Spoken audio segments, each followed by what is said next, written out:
Chapter 9. Friendship Forever. As the delegation from Earth disembarked from their ship onto the soil of Eleneth, they were greeted by a delegation of Elvorians led by High Elder Thalarin, a wise and venerable figure adorned in intricate robes woven from the finest silks of the forest. "Welcome, honored guests," Thalarin spoke, his voice carrying a tone of both solemnity and hope. "We are grateful for your assistance in liberating our people from the tyranny of the Drakvians." The leader of the Earth delegation, Ambassador Samantha Aurelius, stepped forward, her expression warm yet resolute. "It is our honor to stand alongside you, High Elder Thalarin," she replied. She was the Emperor's niece, her voice projecting strength and determination. "We have come to extend the hand of friendship and to offer our support as you rebuild your society." Thalarin bowed his head in gratitude. "Your offer is most generous, Ambassador Aurelius," he said. "But before we proceed with formal negotiations, I must ask that you join us in a ritual of friendship. It is a tradition among our people to share a ceremonial meal as a symbol of trust and camaraderie." Ambassador Aurelius nodded, understanding the importance of such a gesture. "We would be honored to partake in your ritual, High Elder Thalarin," she replied. After the meal, the two delegations retired to the council hall to be able to start the diplomatic discussions. As Captain Ivan stood uncertain amidst the bustling council hall, his eyes fell upon a figure striding purposefully towards him. Clad in sleek Elvorian armor adorned with intricate engravings depicting the ancient symbols of their people, the woman exuded an aura of authority and strength. "Aaron," she introduced herself, her voice firm yet welcoming. "Head of Security for the Eleneth Council. I understand you're one of the humans who aided in our liberation." Captain Ivan nodded, a sense of relief washing over him as he found himself in the presence of a fellow warrior. "Yes, that's correct," he replied, extending his hand in greeting. "Captain Ivan, at your service." Aaron clasped his hand firmly, her gaze meeting his with a mixture of curiosity and respect. "It's an honor to meet you, Captain Ivan," she said. "Your courage in battle has not gone unnoticed by our people." Embarrassed by the praise, Captain Ivan shifted uncomfortably, unused to such attention. "I was just doing my duty." A faint blush colored Ivan's cheeks as he met her gaze, finding himself captivated by her presence. Aaron's smile was genuine as she reached out to clasp his hand, her touch sending a jolt of electricity through Ivan's veins. "Your humility is as admirable as your courage," she remarked, her fingers lingering for a moment longer than necessary. Caught off guard by the intensity of the moment, Ivan found himself unable to look away from Aaron's piercing gaze. In that fleeting instant, amidst the chaos of their surroundings, it felt as though they were the only two souls in the universe. As they stood there, bathed in the soft glow of the council hall, Ivan felt a connection forming between them. It felt as though time stood still, as though they were the only two souls in the universe, bound together by a shared sense of purpose and destiny. As Captain Ivan and Aaron found themselves momentarily alone amidst the bustling council hall, a sense of anticipation hung in the air, unspoken words lingering between them like a silent promise. Ivan took a deep breath, gathering his courage to break the silence. "Quite a gathering we have here," he remarked, his tone casual yet laced with underlying curiosity. Aaron turned to him, a smile tugging at the corners of her lips as she met his gaze. "Indeed," she replied, her voice soft yet filled with warmth. "It's not every day we welcome heroes from another world." Ivan chuckled softly, a nervous energy coursing through him as he searched for the right words. "I suppose not," he admitted, his eyes flickering with a mixture of admiration and uncertainty. "But I must admit, it's not every day I find myself standing next to someone as remarkable as you." Aaron's cheeks flushed with a subtle blush, her gaze softening as she met Ivan's earnest expression. "You flatter me, Captain," she replied, a hint of playful banter in her voice. "But I assure you, the feeling is mutual." Ivan felt a surge of relief wash over him at her response, the tension easing from his shoulders as he allowed himself to relax in her presence. "I'm glad to hear that," he admitted, a smile playing at the corners of his lips. "It's not often I meet someone who can match my wit and courage on the battlefield." Aaron's laughter filled the space between them, a melodic sound that seemed to chase away the shadows of doubt and fear. "I'll take that as a compliment," she replied, her eyes sparkling with genuine amusement. "Though I must say, you certainly know how to hold your own out there." As they continued the conversation, time passed without one of them noticing, and the two delegates come out. The discussions continued like this for a whole week, and the two became closer and closer, but like everything, all good things come to an end. The war is not over yet, and the two still had a lot to do for their people, so they promised themselves that they would keep in touch, and maybe one day, they would meet again. Chapter 10. The Homecoming. After the intense battle at Varnus 4, Captain Alexander Carson and the crew of the cruiser Luna made their way back to Earth for much-needed repairs and resupply from Sector 30. As the Luna emerged from hyperspace near the Terran Dominion's capital planet, Earth, a hero's welcome awaited them. The news of Captain Carson's courageous leadership and the Luna's triumph had spread throughout the Dominion. Crowds gathered at the spaceport, cheering and waving banners as the Luna glided smoothly into the docking bay. The crew, exhausted but elated, could hardly believe the outpouring of support. Stepping off the ramp, Captain Carson was met by a line of high-ranking military officials, including Admiral Kraus and Commander Ramirez. They saluted him with respect and admiration, acknowledging his exceptional command during the battle. Amidst the flurry of camera flashes and cheering crowds, Admiral Kraus stepped forward, his voice booming over the cheers. "Captain Alexander Carson, for your exemplary leadership, unwavering courage, and tactical brilliance displayed in the defense of Varnus 4, it is my honor to promote you to the rank of Rear Admiral in the Terran Dominion fleet." A hush fell over the crowd as the promotion ceremony began. Admiral Kraus pinned the new insignia on Carson's uniform, signifying his new rank. A proud smile crossed Carson's face as he saluted his superiors and the gathered crowd, feeling a mix of humility and pride at the honor bestowed upon him. The ceremony continued with speeches praising Captain Carson's achievements and the valor of the crew of the Luna. Medals of honor were awarded, and the crew members were applauded for their bravery and dedication in the face of overwhelming odds. Following the ceremony, grand banquet was held in honor of Captain Carson and the crew of the Luna. Admirals, officers, and dignitaries mingled with the crew, sharing tales of valor and camaraderie. Laughter and music filled the air as toasts were raised to the heroes of Varnus 4. Amidst the festivities, Admiral Kraus approached Captain Carson with a solemn expression. "Rear Admiral Carson, I have one final announcement to make. In recognition of your exceptional leadership and strategic prowess, you have been granted the right to command the formidable Battleship Montana, one of the finest vessels in our fleet." Carson's eyes widened in surprise and gratitude at the honor bestowed upon him. The Battleship Montana was a symbol of power and authority, entrusted only to the most skilled and respected commanders in the Dominion. He knew that with this new command came great responsibility, but he was ready to face the challenges ahead with determination and resolve. As the celebration continued late into the night, Captain Carson reflected on the journey that had brought him to this moment. A photo comes to his mind with his wife and his 5-year-old son. The last time he spoke to them was before he left Sector 30. "Oh, Laura," he sighed. "I miss you both so much already. I thought it would get easier each time I shipped out, but it never does. Leaving you and Jack, it's the hardest thing I ever have to do." He leaned back, lost in thought. "I still remember the day Jack was born, holding him in my arms for the first time.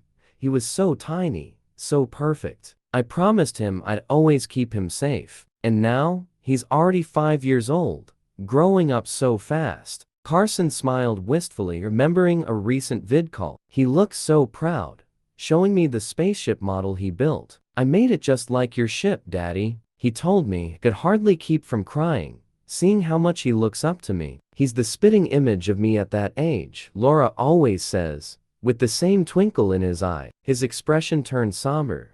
"I know my deployments are hard on you, having to raise Jack mostly on your own. I worry that he'll resent me for being gone so much as he gets older. I don't ever want him to doubt how much I love him, how much I wish I could be there every day to watch him grow up." Carson squared his shoulders. "But I have a duty," to make the galaxy a little safer for our family. One day, when he's old enough, I hope Jack understands that he knows his dad is out here fighting for a better future for him. From the far reaches of space to the heart of the Terran Dominion, he had risen through the ranks, faced formidable enemies, and emerged victorious. With the trust of his superiors, the loyalty of his crew, and the spirit of adventure burning in his heart, Rear Admiral Carson was ready to set sail once more, on a new chapter of exploration, discovery, and heroism aboard the battleship Montana. On the morning of the second day, Rear Admiral Carson goes to the command deck of Luna for the last time. Looking around at the ship that was his home for 7 years,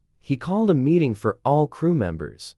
5 minutes later, all team members were assembled. He turned to address his crew of 20 men and women. As you all know, I'll be transferring command of the Luna today to take over the battleship Montana. Lieutenant Jenna Adams, his first officer, stepped forward. The honor has been ours, sir. The Luna won't be the same without you, but the Montana is lucky to have you. Thank you, Lieutenant. I have full faith in your ability to command the Luna going forward. He paused, emotion tinging his voice. I'll miss this ship and crew tremendously. We've been through a lot together. Ensign David Zhu piped up from the helm. Remember when we got caught in that Eon storm in the Antares sector, Captain? I thought we were goners for sure, but you got us through it. Captain Carson chuckled. I seem to recall you pulling off some fancy flying that day too, Ensign. It was a team effort, like always. Chief Engineer Miles O'Brien called out from the back. Don't forget about the time we had to MacGyver those engine repairs with scrap metal and duct tape to get the Luna moving again. Laughter rippled through the bridge. They spent the next few minutes swapping favorite memories. Finally, Captain Carson raised a hand. All right, that's enough reminiscing. The Montana is waiting for me. He looked around the bridge, making eye contact with each crew member. I have been privileged to serve with the best crew in the galaxy. I know you'll continue to make me proud. Godspeed, Luna. As one, the bridge crew rose and saluted. Godspeed, Captain, Lieutenant Adams said. The Montana is gaining one hell of a leader. With a final nod, Captain Carson turned and strode off the bridge, ready to take on his next command. Chapter 11. The Ashes of Defeat. The remains of the Drakvian fleet limped back into the vast, ancient spaceport orbiting Dravok Prime. The once proud vessels, now scarred and battered, docked in the eerie silence that pervaded the shipyard. High Warlord Therak Varn's flagship, the Wrath of Dravok, entered its berth last, its hulking form listing slightly from the damage sustained in the battle. Therak Varn stood on the bridge, his scaled hands clenched around the railing as he surveyed the ruins of his fleet. He had failed,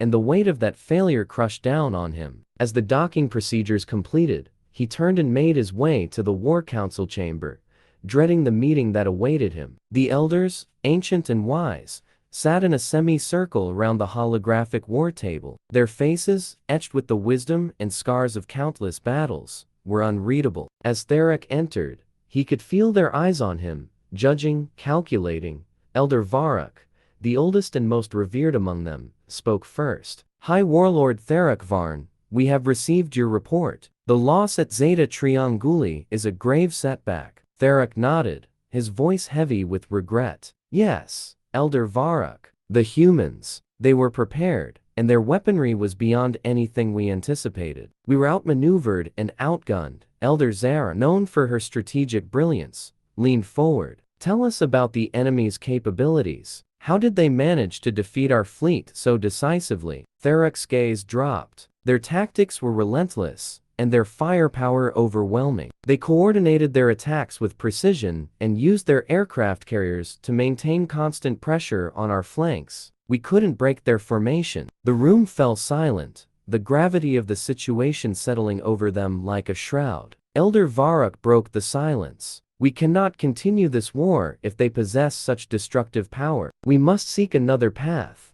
Therak felt a flicker of hope, but it was quickly extinguished by the crushing guilt of his failure. What path, Elder Varrock? The humans will not rest until we are annihilated. Before the Elder could respond, the chamber doors opened, and Zarada, Therak's trusted lieutenant and closest confidant, entered. She approached Therak, her eyes filled with concern. "High Warlord, may I speak with you?" Tharak nodded and followed her out of the chamber. They walked in silence until they reached a secluded alcove overlooking the bustling shipyard below. Zerata turned to him, her expression earnest. "Tharak, I have been thinking. We need to consider peace with the humans." Tharak recoiled as if struck. "Peace? After what they have done? After the lives lost at Zeta Trianguli?" Zerata placed a gentle hand on his arm. "Yes, peace. We cannot afford to lose any more of our people. The elders are right.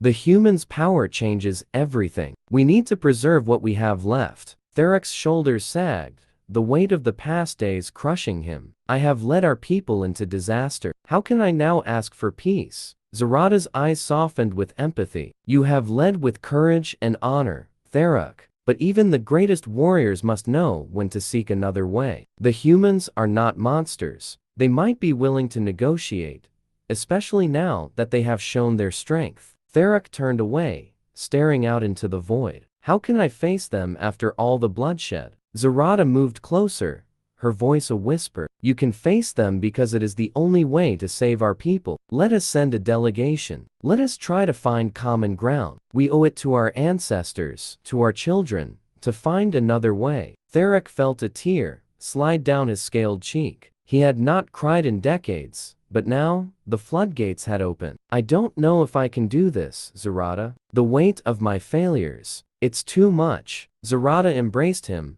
her touch a lifeline in the storm of his emotions. "You are not alone, Tharak. We will face this together. For our people, for our future." The two stood there, united in their shared pain and hope. As the vastness of space stretched out before them, the possibility of peace flickered like a distant star. It was fragile, uncertain, but it was there. And in that moment, Tharak Varn, High Warlord of the Drakvians, found the strength to take the first step towards a new path, one that might lead his people out of the darkness and into a future where they could thrive once more. In the dimly lit chamber beneath the ancient citadel of Dravuk, Prime, Elder Goru, and Elder Varric convened in secrecy. The room, adorned with symbols of their ancient heritage, seemed to hum with the weight of their discussion. The shadows cast by the flickering torches danced on the walls, reflecting the tension in the air. Elder Goru, a seasoned warrior with scales marked by countless battles, broke the silence. "Varric, the situation grows dire. Our fleet is decimated, and our people's morale is at an all-time low. We need allies, and we need them now." Elder Varric,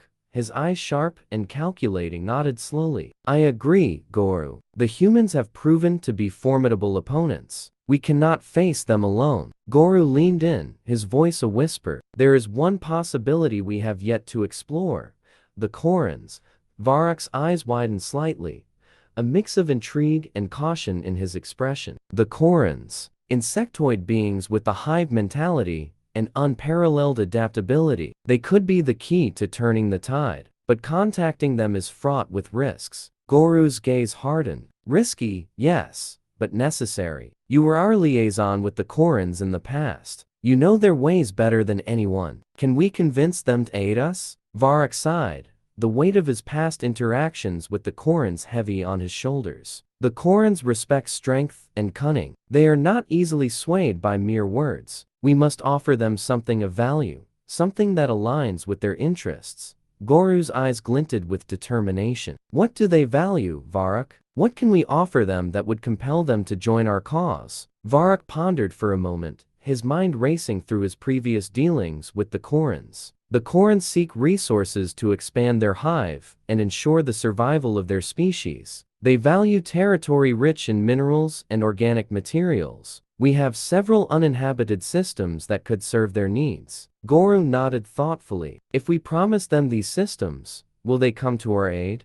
Can we trust them to keep their end of the bargain?" Varric's expression grew stern. "The Korans are not known for their loyalty. They operate on pure pragmatism. If we can convince them that aiding us will benefit them more than betraying us, they will stand by us. But we must be prepared for the possibility that they might turn on us if a better offer comes along." Goru leaned back, his mind weighing the options. "It's a gamble, but one we might have to take." We cannot afford to lose this war. The future of our people depends on it. Varrock placed a reassuring hand on Goru's shoulder. I will reach out to them. I will use my connections and diplomatic skills to persuade them. But we must be prepared for any outcome. Goru met Varrock's gaze, a silent understanding passing between them. Do what you must, Varrock. Our people are counting on you. As Varrock left the chamber, the flickering torchlight cast long shadows on the walls, symbolizing the uncertain path ahead. The fate of the Drakvians now hinged on a delicate negotiation with the potentially treacherous ally. In the depths of space,